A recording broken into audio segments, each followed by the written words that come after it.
Salut Moussaillon, bienvenue dans la Malobaïdée. Marine nationale, gendarmerie, police, SNSM, signalisation. L'État est partout présent, y compris en mer. Il y remplit des missions régaliennes de sécurité et de protection des usagers, ainsi que de répression à l'encontre des contrevenants à certaines règles. C'est par un arrêté du 22 mars 2007 que le gouvernement a mis sur pied une liste des ministères et des autorités déconcentrées, qui peuvent donc faire appel aux compétences de plusieurs ministères à la fois, pour chacune de ces missions, mettant fin à un flou parfois préjudiciable à l'État, à son budget, voire, dans certains cas extrêmes, à la sécurité du pays. Avec 20 000 km de côte, la France est, derrière les États-Unis, le second pays littoral du monde. 96% de ces 20 000 km sont situés hors de métropole et, chaque année, ce sont pas moins de 50 cm qui sont perdus sur une longueur de 270 km en métropole, soit à peu près la surface d'une centaine de terrains de football. Mais revenons-en aux missions et aux prérogatives de l'État en mer. Ce sont 4 ministères principaux qui sont en charge de ces missions.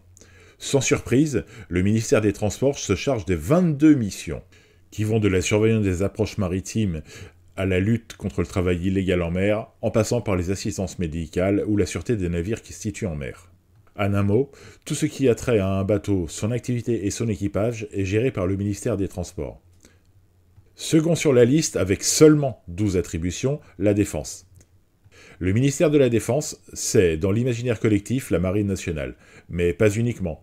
Ce ministère intervient dans des domaines aussi variés que la protection du trafic maritime et des installations en mer, le déminage en mer, la lutte contre le terrorisme et la piraterie en mer, la lutte contre le trafic de produits stupéfiants en mer, ou encore, et nous en avons souvent parlé, les missions scientifiques en mer.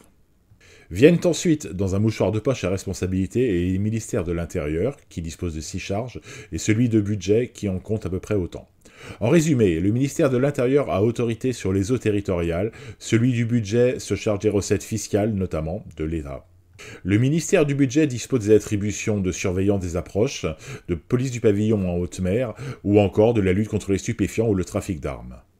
Le ministère de l'Intérieur, quant à lui, participe au déminage en mer, à la lutte contre le terrorisme en mer, ou à la lutte contre le trafic de produits stupéfiants en mer.